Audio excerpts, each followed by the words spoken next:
사람이 누군가를 미치도록 사랑할 때가 있습니다. 저는 바라기를 우리 성도가 서로 그렇게 미치도록 사랑했으면 좋겠습니다. 한번 우리 성도들을 향해서 사랑과 축복의 마음을 가득 담아서 한번 인사하십시다. 사랑합니다. 축복합니다. 미치도록 사랑합니다. 한번 해보세요.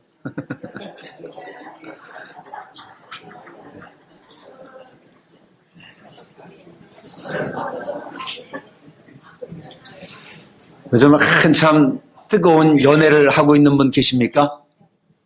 네. 없으신가 봐요? 네. 있어요? 누구세요? 우리 김명구 부교님이 윤선숙 부교님을 미치도록 사랑하나 봅니다. 예, 그렇죠. 연애할 때만이 아니라 결혼하고 나서도 얼마든지 부부간에 미치도록 사랑해야 되겠지요. 철저하게 그 사랑에 매여 사는 것 참 얼마나 좋은지 모릅니다. 그래서 어떤 때 사랑의 포로다 이런 말을 하기도 하지요. 그런데 인간적인 그러한 사랑의 포로가 되기도 하고 미치도록 사랑하기도 하지만은 그 사랑이 영원할 것 같지만은 사실은 그렇지를 못하다고 하는 거지요. 그 사랑이 영원할 수가 없고 오랫동안 지속되기가 힘들다고 하는 겁니다. 그런데 오늘 본문에는 아주 예외적인 그런 이야기가 나오죠. 그것은 뭐냐? 바울이 그 주님에 대한 사랑 이야기입니다. 바울은 주님을 만난 이후에 정말 주님을 사랑했습니다. 그의 머리, 그의 가슴, 그의 마음 온통 주님뿐이었다고 하는 거예요. 그래서 주님의 사랑에 매여서 주님 없이는 살 수 없다는 그 바울.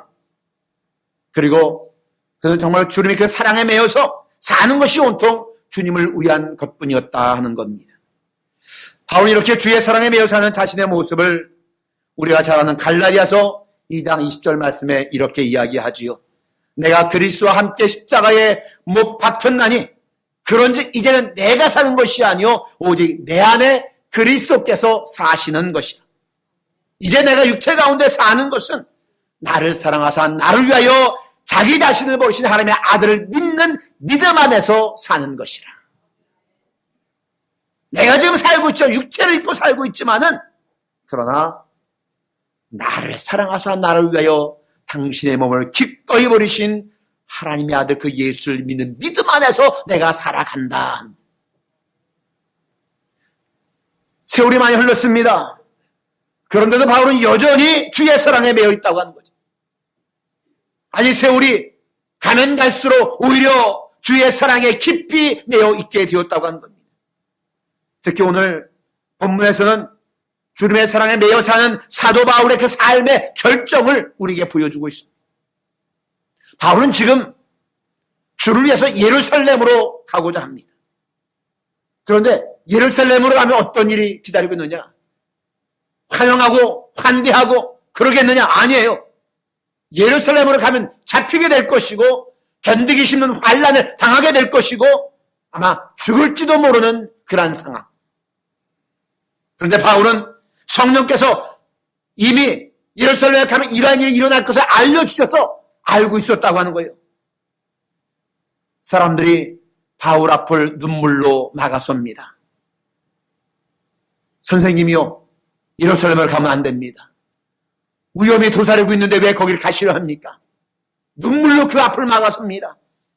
그러나 바울은 물러서지를 않습니다. 오히려 오늘 본문 24절에서 이렇게 당당하게 말합니다. 내가 달려갈 길과 주 예수께 받은 사명, 곧 하나님의 은혜의 복음을 증언하는 일을 마치려 하면은 나의 생명조차 조금도 귀한 것으로 여기지 아니하노라. 바울은 주님의 사랑에 매여서 죽음을 무릅쓰고 지금 예루살렘 행을 강행하고자 한다는 거예요. 그렇습니다. 바울은 처음 주를 만난 직후부터 주의 사랑에 매이게 되었다고 하는 거죠. 그에게는 온통 주님뿐이었어요. 세월이 흘러갑니다. 그러나 그 사랑만 더 깊어져 갈 뿐이라고 하는 것이죠. 더 깊이 주의 사랑에 매이게 되었다라고 하는 겁니다. 이제는 주를 위해서 죽으러 길을 나섭니다. 주를 만난 직후부터 주를 위해 죽을 때까지 바울은 온통 그 삶 전체가 주의 사랑에 매여 살았다 하는 거지. 도대체 어떻게 이럴 수가 있을까 생각을 해보게 됩니다. 사람이 어떻게 이토록 변함없이 일관성이 있을 수가 있겠는가? 어떻게 이렇게 사랑에 매여 살 수 있을까? 어떻게 그 사랑이 죽을 때까지도, 아니 죽음을 각오하면서까지도 그 사랑이 지속될 수 있을까? 인간적으로 생각하면 그 답이 나오지 않습니다. 그러나 오늘 본문을 보니 그 답이 나온다고 하는 겁니다. 22절에 보니까 성령의 매여라는 표현이 있습니다. 한마디로 성령께서 바울을 사로잡았다 이 말입니다. 바울이 지속적으로 주의 사랑에 매여서 살 수 있었던 것은 바로 성령께서 바울을 잡아주었기 때문에. 그래서 매여라는 말이 있는데요. 이 말은 처음부터 지금까지 계속 쭉 어느 한순간만이 아니라 계속 묶여있다 이 말이죠.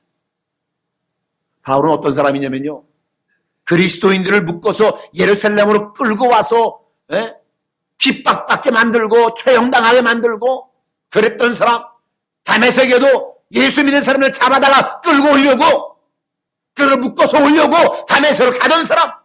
그런데 다메섹을 향하여 가던 도중에 부활하신 예수를 만난 이후로 그가 성령에 오히려 묶이게 되었다고 하는 겁니다.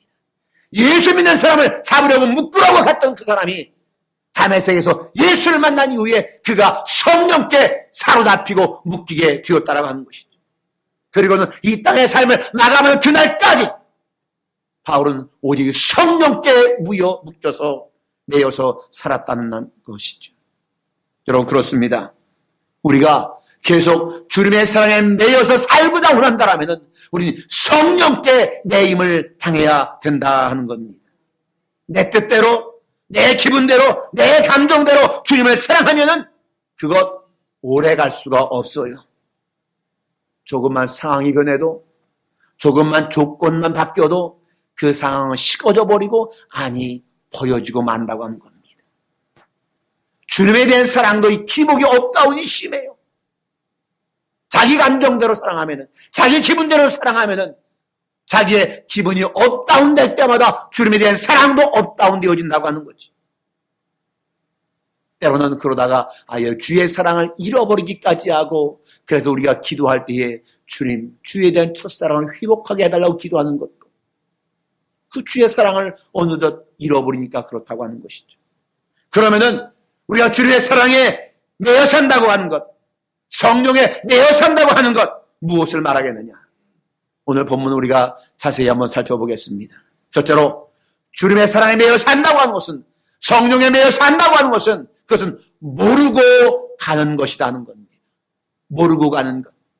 오늘 보면 32절 말씀을 한번 보시기 바랍니다.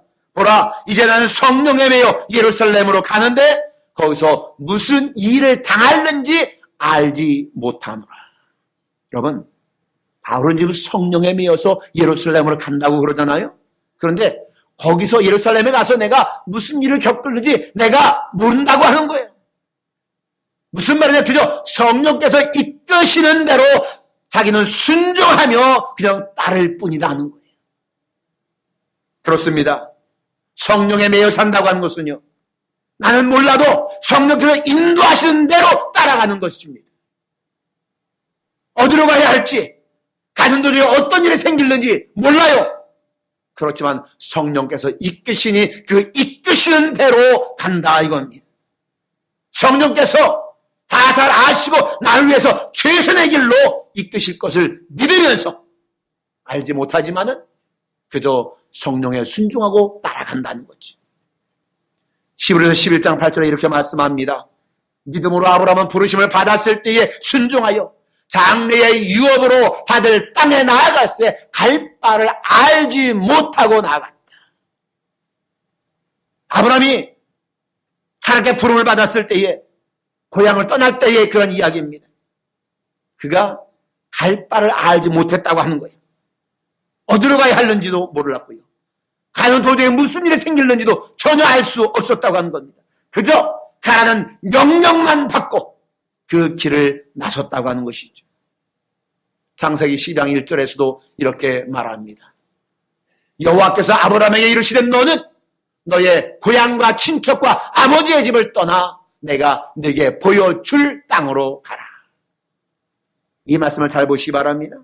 아브라함의 고향에서 길을 떠나라고 하나님의 명령을 받았을 때 이야기입니다. 중요한 것은 내가 네게 보여줄 땅으로 가라 하는 말씀입니다. 보여준 땅으로 가라가 아니라 보여줄 땅으로 가라 이 말입니다. 그렇습니다.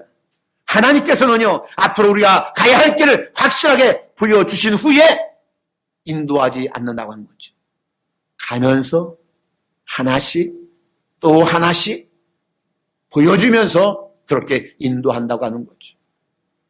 여러분 어렸을 때에 개울을 건넜을 때 징검다리 건너보신 적 있습니까? 저는 징검다리 건너가 미끄러서 빠진 적도 한 2번이 됩니다만 그 징검다리 어떻습니까? 징검다리 건널 때 여러분 시선이 어디에 갑니까? 건너편에 갑니까? 그 놓여져 있는 돌을 봅니까? 건너편 보고 가다가는 빠지기 십상이에요. 돌을 봅니다. 한 발자국 건너면은 돌 하나가 있고 그 돌 하나를 밟고 그 다음 돌을 보면서 마치 하나님께서 우리를 인도하시는 것이 이와 같다고 하는 거예요. 한 발자국 건너면은 그때 비로소 돌 하나를 놓아주시고 또 그걸 밟으면은 또 하나를 돌을 놓아주시고 우리는 그 강 건너편을 바라보는 것이 아니라 주님께서 놓아주신 그 돌을 바라보면서 밟고 하면서 따라가면 된다 이 말입니다. 인생에는 두 종류의 인생이 있습니다. 어떤 인생이냐? 과정 중심적 인생이 있고요. 결과 중심적 인생이 있다고 하는 거예요. 여러분, 과정 중심적 인생은요, 그저 오늘 하루, 이 하루, 주님의 인도하심에 순종하며 성실하게 살아가는 겁니다. 그러면 그 하루가 또 하루가 모여서 한 달이 되어지고 1년이 되어지고 내 인생이 되어지고 그렇게 하루하루를 주님의 주시는 그런 뜻을 따라 인도하심을 따라 살다 보면은 후일에 결국 나도 모르는 사이 위대한 결과에 다다르게 되어진다는 것이죠. 하루하루 주어진 인생에 순종하며 성실하게 살다 보면은 결국 우리는 하나님 품에 안기게 되어진다는 것이죠. 그러나 결과 중심적 인생은 그저 후일에 위대한 결과만을 꿈꿉니다. 그것만 바라봅니다. 오늘 하루하루 주님의 인도하심을 따르지 않습니다. 주님의 인도하심에 주목하지도 않아요. 그러니 성실하지 못합니다. 먼 미래의 결과만을 바라봅니다. 결국 그런 인생은 위대한 결과에 다다르지도 못한다라고 하는 거죠. 사랑하는 여러분이요, 성령에 매여 산다고 하는 것은 모르고 가는 겁니다. 알고 가는 게 아닙니다. 그저 한 걸음 또 한 걸음 성령의 인도를 따라 사는 것이라고 하는 거죠. 그 속에서 새로 복된 길로 인도하시는 주님의 인도하심을 깨달으며 주의 사랑이 더욱 깊어지게 되어진다고 하는 거죠. 여러분, 앞날을 다 알고 가려 하지 마시고요. 성령에 매여서 주님의 사랑에 매여서 성령이 인도하시는 대로 순종하며 그 한 날 한날을 성실하게 순종하며 살아갈 수 있는 저와 여러분들 될 수 있기를 주의 이름으로 축원을 드립니다. 두 번째로 주님의 사랑에 매여 산다고 하는 것은, 성령에 매여 산다고 하는 것은 두려움을 이기는 것이라고 하는 겁니다. 오늘 보면 23절 말씀입니다. 이렇게 말합니다. 오직 성령이 각 성에서 내게 증언하여 결박과 환난이 나를 기다린다 하시나. 그러니까 바울은요, 예루살렘을 향해 가는 동안 곳곳에서 결박당할 일과 고통당할 일들이 기다리고 있다는 거죠. 여러분, 얼마나 겁나겠습니까? 지금 바울은 밀레도에 있습니다.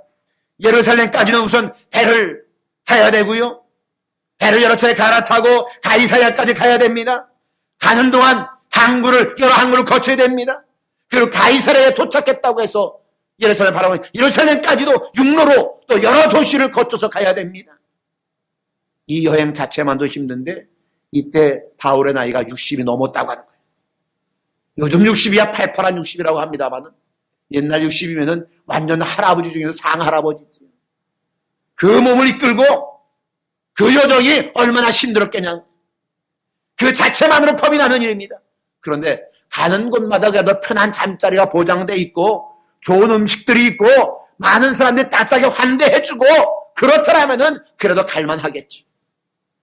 위안 삼고 용기를 내 봄직합니다.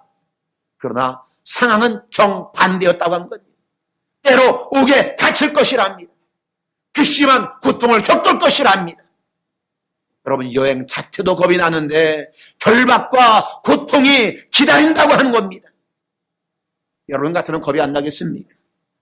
그러나 바울은 그래도 겁내지를 않았다고 하는 거예요. 왜? 성령께서 그에게 용기를 주셨기 때문이라고 하는 겁니다. 여러분, 루즈벨트, 미국의 역대 대통령 중 한 분인지 잘 아시죠?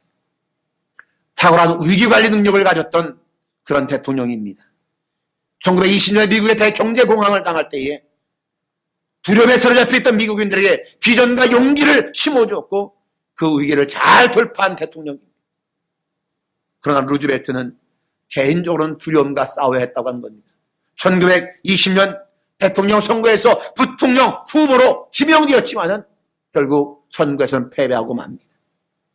설상가상으로 그해 여름에 물에 빠져서 하반신 불수가 되고 맙니다.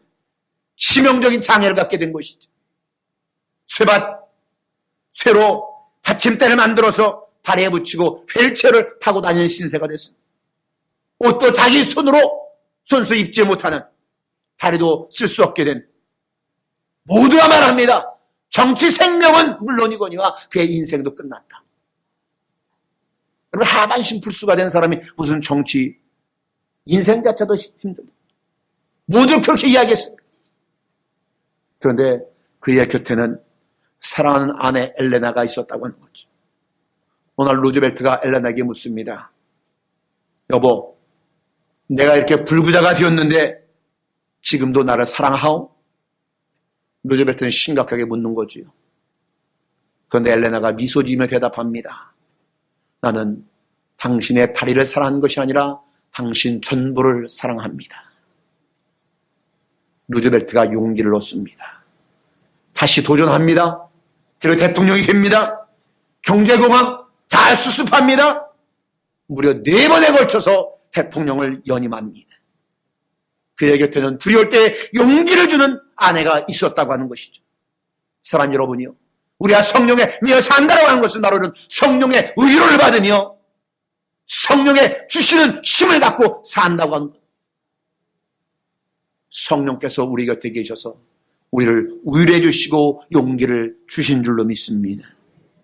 그래서 우리는 두려움을 이겨내고 앞을 향해 나아갈 수가 있다고 하는 것이죠. 용기 있게 앞을 향해 나아가면서 더욱 주의 사랑에 깊어져가는 저와 여러분들이 될 수 있기를 바랍니다.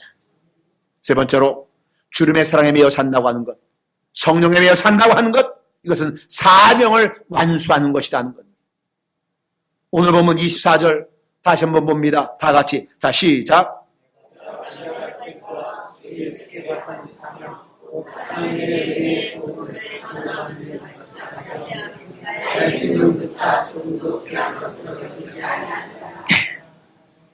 하나님의 은혜의 복음을 증거하는 일에, 그 일을 마치기까지는 내 생명조차도 난 조금도 귀한 것으로 여기지 아니하겠다. 여러분, 바울은 늘 사명이 있음을 깨달았다고 하는 거죠. 그리고 어떤 일이 닥친다 할지라도 이 사명을 꼭 완수하고 말겠다고 하는, 사명 완수하기까지 최선 다하겠다는 그런 다짐과 결단이 바로 바울에게 있었다고 하는 거죠. 어떻게 그럴 수 있었을까? 성령께서 늘 그에게 사명을 환기시켜 주었습니다. 사명을 잃어버리지 아니하도록, 잊어버리지 아니하도록 사명을 상기시켜 주었고요. 그리고 성령께서 그 사명 감당할 만한 힘과 능력을 언제나 바울에게 공급해 주었기 때문에 은혜의 복을 마치려 하면은 내 생명조차 조금 더 귀한 것으로 여기지 아니하고 난 오직 내 사명 완수하겠다.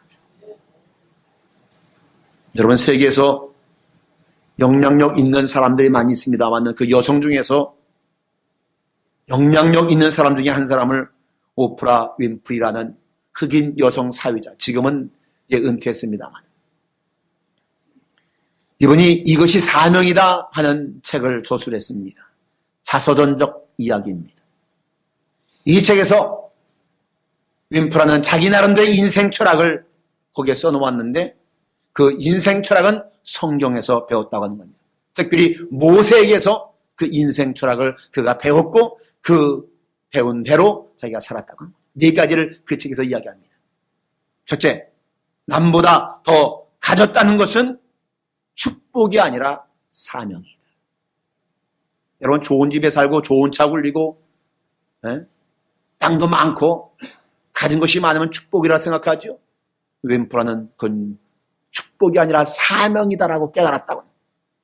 왜냐? 자기보다 못한 사람을 도와줘야 할 책임이 있기 때문에 그건 축복이 아니라 사명이다. 두 번째로, 남보다 더 아파한 것이 있다라면 그것은 고통이 아니라 사명이다 그랬어요. 오프라 윈프리가 얼마나 큰 고통으로 성장했는지 여러분 아실 겁니다. 어렸을 때에 강간당하고요, 미혼모로 살아갔고 수없이 많은 고통이 그에게 아픔이 있었습니다. 그런데 내가 남보다 더 아파한 것이 있다면 그것은 고통이 아니라 사명이다라는 거예요. 왜? 아파본 사람이, 아픔을 겪는 사람을 진정으로 위로해주고 그 위에 봉사해줄 수 있기 때문에, 난 아파봤기 때문에 그 아픔의 고통이 아니라 지금 아파하는 사람을 내가 위로해줄 수 있는 내 사명이다 하는 것이죠. 세 번째로, 남보다 더 설레는 꿈이 있다면 그것은 망상이 아니라 사명이다 그럽니다. 네. 그 꿈을 이룸으로써 사회와 이웃을 위해서 봉사할 수 있기 때문에. 네 번째로, 남보다 더 부담되는 그 어떤 것이 있다면 그것은 강요가 아니라 사명이다 그럽니다. 부담을 피하는 자가 아니라 그 부담을 기꺼이 감당하는 자가 복 있는 사람이기 때문이다 하는 것이죠. 여러분, 인천영문에서 인천영문을 통해서 하나님께 여러분에게 주신 사명이 있습니까? 부담되십니까? 그래서 내려놓으려 합니까? 피하려 합니까? 도망가려 합니까? 이쯤 되면은 한두 사람 찾아와서, 한두 사람이 아니라 또 몇 사람 더 찾아와서, 사관님 드릴 말씀이 있어요. 얼굴 표정 보면 무슨 말 하려고 하는지 알죠? 너무 힘들어요. 너무 부담돼요. 저 내년에는 안 할래요. 부담되는 그 어떤 것이 있다라면 그것은 강요가 아니라 사명인 줄로 깨달으시길 바랍니다. 부담을 피하는 자가 아니라 부담을 기꺼이 감당하는 자가 하나님의 복이 있을 줄로 믿습니다. 오프라 윈프리는 이렇게 어떤 상황 속에서도 나에게 사명이 있음을 깨닫고 그 사명에 최선을 다하려고 한다고 하는 것이죠. 사랑하는 여러분이요, 주님의 사랑에 매여 사는 사람들은요, 성령에 매여 사는 사람들은요, 늘 사명감을 느끼며 살아가는 사람입니다. 그리고 그 사명을 완수하기 위해서 최선을 다하는 삶을 사는 사람이라고 하는 겁니다. 그 사람이 바로 사랑에 매여 사는 사람이요, 성령께 매여 사는 사람이라 하는 겁니다. 여러분 모두가 사랑에 매여 살기를 바랍니다. 성령에 매여 살기를 바랍니다. 성령께서 어떤 상황과 어떤 형편 속에서도 사명감을 여러분의 새롭게 깨닫게 해주시기를 바랍니다. 그리고 성령께서 그 깨닫는 여러분에게 그 사명 감당할 만한 힘을 주실 줄로 확신합니다. 나아가서 여러분이 그 사명을 완수해가면서 아마도 여러분은 주님의 사랑이 더 깊어져 갈 줄로 믿습니다. 사랑하는 여러분들이요, 우리가 성령에 매여 살아야 될 줄로 믿습니다. 그러면은 성령에 매여 살면 어떤 일이 있어도 주님에 대한 사랑을 잃어버리지 아니합니다. 주의 사랑에 언제나 매여 살 수가 있다고 하는 것이죠. 다시 말해서 성령에 매여 살면 언제나 주님의 사랑에 매여서 살 수 있다고 하는 것이죠. 여러분, 성령에 매여 살기를 바랍니다. 성령에 매여 산다고 하는 것은 모르고 가는 것이다 그랬습니다. 오직 나는 모르지만 성령의 인도하심을 따라 성령에 매여 산다고 하는 것은 두려움을 이기는 겁니다. 왜? 성령께서 두려움을 극복할 힘을 주시기 때문에. 성령에 매여 산다고 하는 것은 위로해 주시고 용기 주시는 성령을 의지하고 사는 겁니다. 성령에 매여 산다고 하는 것은 사명을 완수하기 위해서 최선을 다하는 삶을 사는 겁니다. 늘 사명을 깨닫고 그 사명을 완수하기 위해서 힘쓰며 산다고 하는 것이죠. 사랑하는 여러분들이요, 이제 여러분을 묻고 있는 것이 무엇입니까? 여러분이 매여 사는 것이 무엇입니까? 이제는 세상의 그 어떤 것에도 매여 살지 마시고요, 오직 성령의 매임을 받아서 예수님의 사랑에 완전히 흠뻑 젖어서 주님의 사랑 가운데 살아갈 수 있는 우리 인천영의 모든 성도들 될 수 있기를 주의 이름으로 축원을 드립니다. 기도하겠습니다. 하나님 감사합니다. 주께서 오늘 말씀을 통하여 우리에게 깨닫게 해주시니 감사합니다. 오직 주님의 사랑에 매여 살고자 원합니다. 바울과 같이 그의 머리, 그의 가슴, 온몸에 온통 주님뿐이었던 바울과 같이 우리도 이제 그러한 삶을 살기를 원합니다. 하나님이여, 성령에 매여 살게 하여 주시옵소서. 내 가는 길을 모른다 할지라도 오직 성령의 인도하심을 따라 살게 해주시고 모든 두려움을 이기며 살게 도우시고 위로해 주시고 용기 주시는 성령을 의지하고 사는 주의 백성들이 되게 하여 주시옵소서. 또한 사도 바울이 고백했던 것처럼 주 예수께 받은 사명, 그 사명을 마치려 하면 내 생명을 조금도 귀한 것으로 여기지 아니하겠다는 그 하나님의 마음을 우리에게 주셔서 사명을 완수하기 위해서 최선을 다하는 삶을 살게 도우시고 이제는 세상의 그 어떤 것에 매임당하지 않고 오직 성령에 매여 예수님의 사랑에 하며 매여 사는 우리 모든 성도들 되어줄 수 있도록 복을 허락하여 주시옵소서. 우리 주님 예수님 이름으로 간절히 기도하옵나이다. 아멘.